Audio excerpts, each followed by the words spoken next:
ഹനുമാനും ഭീമനും ഏറ്റുമുട്ടിയാൽ ആരാണ് ജയിക്കുക? ഹനുമാനും ഭീമനും സഹോദരങ്ങളായാണ് അറിയപ്പെടുന്നത്. ഭീമൻ കുന്തിക്ക് വായുവിൽ നിന്നും ലഭിച്ച മന്ത്രപ്രസാദമാണ്. വായുവിന്റെ ഒരംശം തന്നെയാണ് ഭീമൻ. എന്നാൽ ഹനുമാൻ ശിവന്റെയും പാർവതിയുടെയും അംശമാണ്. ശിവപാർവതിമാർ ഈ അംശത്തെ വായുവിനെ ഏൽപ്പിച്ചു. വായു അവനെ അഞ്ജന കേസരി ദമ്പതികൾക്ക് നൽകി. കാരണം അഞ്ജനയ്ക്ക് ശിവനെ പുത്രനായി ലഭിക്കുമെന്ന വരം ലഭിച്ചിരുന്നു. അഞ്ജന വലിയൊരു ശിവഭക്തയായിരുന്നു.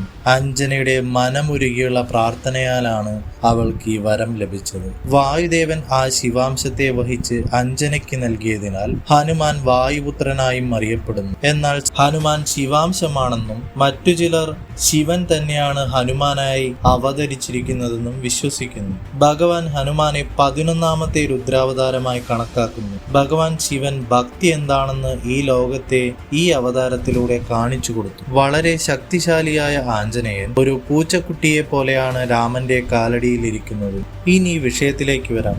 ഭീമനും ഹനുമാനും ഏറ്റുമുട്ടിയിട്ടുണ്ടോ?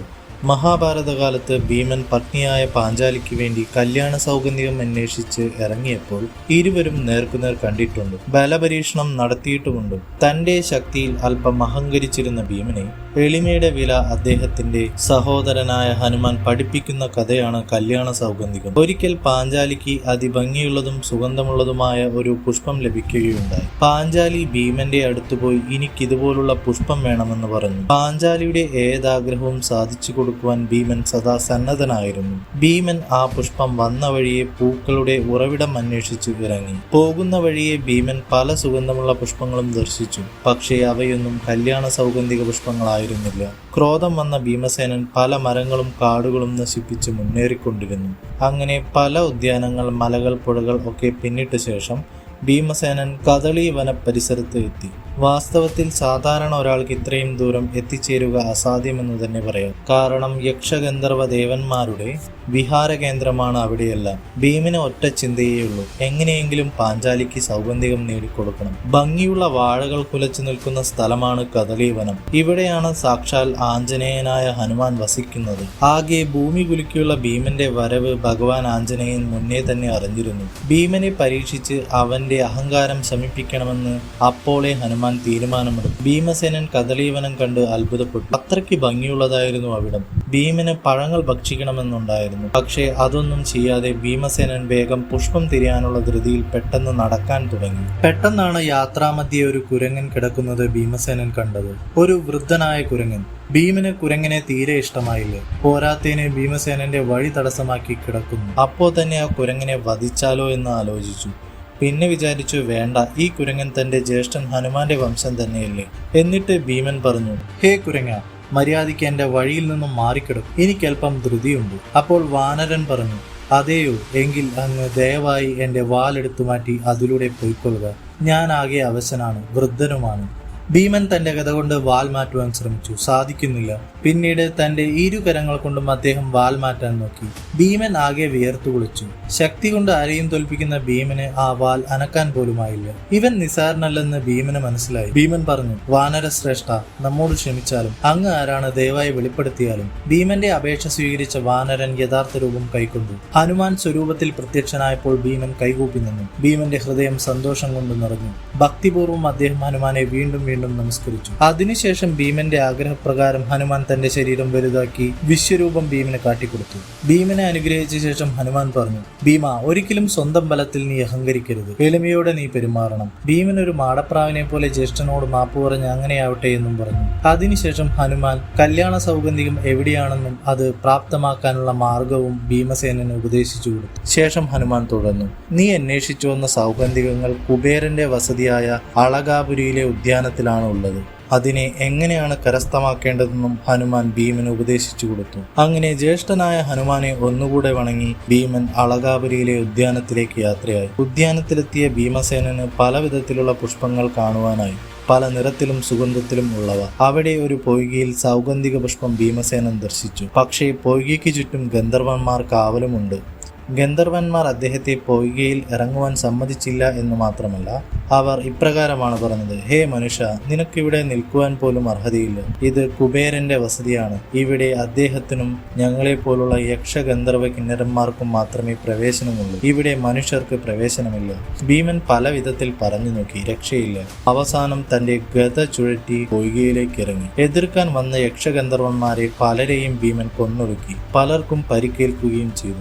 ആവശ്യത്തിന് സൗഗന്ധികം പറിച്ചെടുത്ത് ആവശ്യത്തിന് ആ പൊയ്കയിൽ നിന്ന് ജലവും പാനം ചെയ്ത ശേഷം ഭീമൻ കരയ്ക്കു കയറി. രക്ഷപ്പെട്ട ചില ഗന്ധർവ യക്ഷന്മാർ ചക്രവർത്തിയായ കുബേരനോട് പോയി കാര്യം പറഞ്ഞു.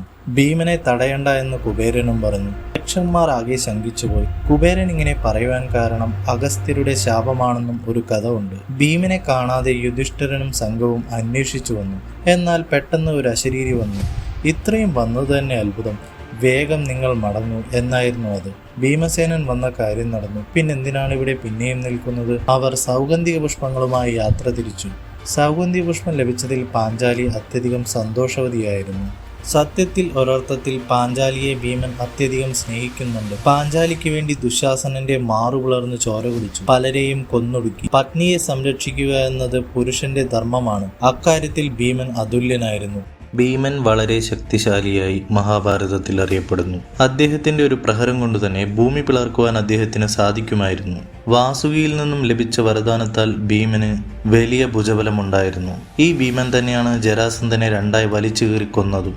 എന്നിട്ടും ജ്യേഷ്ഠനായ ഹനുമാന്റെ വാൽ പോലും പൊക്കാൻ ഭീമസേനന് സാധിച്ചില്ല. അതൊന്ന് അനക്കാൻ പോലും സത്യത്തിലായില്ല. ഒരു നേരിയ ചലനം പോലും സൃഷ്ടിക്കാൻ ഭീമന് സാധിച്ചില്ല. കാരണം ഒന്ന് മാത്രം: എതിരെ നിൽക്കുന്നത് ഹനുമാനാണ്. ഹനുമാൻ എന്തുകൊണ്ടാണ് ഇത്രയും ശക്തനാവുന്നത്? ഹനുമാനെ 11ാമത്തെ രുദ്രാവതാരമായി കണക്കാക്കപ്പെടുന്നു. സാക്ഷാൽ ശിവാംശം, ചിരഞ്ജീവികളിൽ ഒരാൾ. ഹനുമാൻ ചിരഞ്ജീവി മാത്രമല്ല, ഹനുമാന് പല സിദ്ധികളുണ്ട്. കുറേയൊക്കെ പല ദേവതമാരിൽ നിന്നും ലഭിച്ച വരദാനങ്ങളാണ്. ഹനുമാന് ദേവന്മാരുടെ അനവധി വരദാനങ്ങൾ ലഭിക്കാൻ കാരണമായൊരു സംഭവമുണ്ട്. ഒരിക്കൽ ബാലകനായ ഹനുമാന് അതിയായ വിശപ്പ് അനുഭവപ്പെട്ടു. ആകാശത്ത് പഴുത്തു തൊടുത്തൊരു പഴം ഹനുമാൻ കണ്ടു. നേരെ പഴുത്ത ലക്ഷ്യക്ക് കുതിച്ചു. ഹനുമാൻ കഴിക്കാൻ പോയ പഴാവട്ടെ സൂര്യന്. സൂര്യൻ ഭയന്ന് ഇന്ദ്രദേവനെ സഹായത്തിന് വിളിച്ചു. ഇന്ദ്രദേവ, എന്നൊരു വാനിടം തിന്നാൻ വരണേ.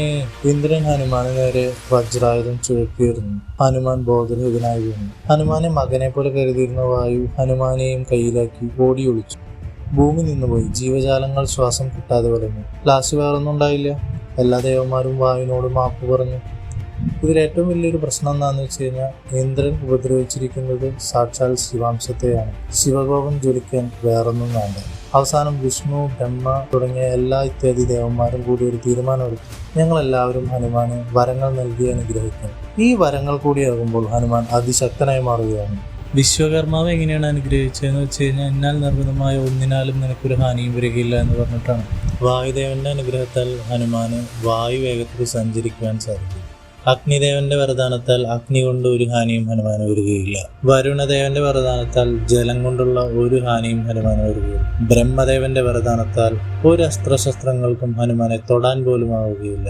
അതുമാത്രമല്ല, യമദേവനാകട്ടെ നീ ചിരഞ്ജീവിയായി ഭവിക്കും എന്നും അനുഗ്രഹിച്ചു.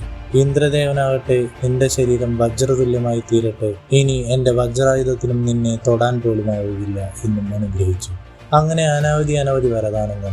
ഇത് മാത്രമല്ല, ഹനുമാന് അഷ്ടസിദ്ധികളും പ്രാപ്തമായിട്ടുണ്ട്. ഇനി ആർക്കെങ്കിലും പരാജയപ്പെടുത്താൻ സാധിക്കുമോ എന്ന് ചോദിച്ചാൽ, അമ്മയായ അഞ്ജനയ്ക്കും അച്ഛനായ കേസരിക്കും പിന്നെ സീതയ്ക്കും രാമനും മുന്നിലല്ലാതെ തല കുനിച്ച ചരിത്രമില്ല. പലരും ഹനുമാനെ എതിർക്കുവാൻ ശ്രമിച്ചിട്ടുണ്ട്. ശ്രമിച്ചവരൊക്കെ ഭയം എന്താണെന്നും ഭയത്തിന്റെ തീവ്രത, ഭീകരത എന്താണെന്നും അറിഞ്ഞിട്ടുണ്ട്. മഹാഭാരത സമയത്ത് ഭീമൻ മാത്രമല്ല, ഗരുഡനും ഹനുമാനെ കാണാൻ പോയിരുന്നു. ആ കഥ ഇങ്ങനെയാണ്. ഒരിക്കൽ ശ്രീകൃഷ്ണൻ സേവകനായ ഗരുഡനെ വിളിപ്പിച്ചു. നീ പോയി ഹനുമാനെ കൂട്ടിക്കൊണ്ടുവരിക. ഗരുഡൻ ഹനുമാനെ കണ്ടുപിടിച്ചു. എന്നിട്ട് പറഞ്ഞു, ത്രിലോകനാഥൻ ശ്രീകൃഷ്ണൻ നിന്നെ വിളിക്കുന്നുണ്ടെന്ന്. അപ്പോൾ ഹനുമാൻ രാമനാമം ജപിച്ചുകൊണ്ടിരിക്കുകയായിരുന്നു.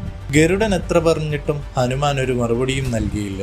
കോപം വന്ന ഗരുഡൻ ഗരുഡപാശം ഹനുമാനുമേൽ പ്രയോഗിച്ചു. ഒരു നിമിഷത്തിൽ ഹനുമാൻ ആ ഗരുഡപാശം ഭേദിച്ചെന്ന് മാത്രമല്ല, ഗരുഡനെ വാലിൽ ചുരുട്ടി വെക്കുകയും ചുഴറ്റി എറിയുകയും ചെയ്തു. ആ ഒരൊറ്റ പ്രത്യാക്രമണം കൊണ്ട് തന്നെ ഗരുഡൻ ത്രിലോകങ്ങളും ദർശിച്ചു. തിരിച്ചെത്തിയ ഗരുഡൻ ഭഗവാനോട് പറഞ്ഞു, അവൻ നിസ്സാരനല്ല, എന്നെ കൊണ്ട് അവനെ പിടിച്ചു കെട്ടി കൊണ്ടുവരുവാൻ സാധിക്കുകയില്ല. അവൻ അവിടെ ശ്രീരാമനാമം ജപിച്ചുകൊണ്ടിരിക്കുകയാണ്. ഭഗവാൻ പറഞ്ഞു, നീ പോയി ഹനുമാനോട് പറ, പ്രഭു ശ്രീരാമൻ വിളിക്കുന്നുണ്ടെന്ന്. ഈ വട്ടം അത് കേട്ടതും ഹനുമാൻ വായുവേഗത്തിൽ ശ്രീകൃഷ്ണന്റെ സമീപത്തെത്തി. ശ്രീകൃഷ്ണനും പത്നി രുക്മിണിയും ശ്രീരാമ സീതാരൂപത്തിൽ ഹനുമാനെ ദർശനമേകി. കാരണം ഭഗവാൻ വിഷ്ണു സ്വീകരിച്ച 2 അവതാരങ്ങളാണ് ശ്രീരാമനും ശ്രീകൃഷ്ണനും.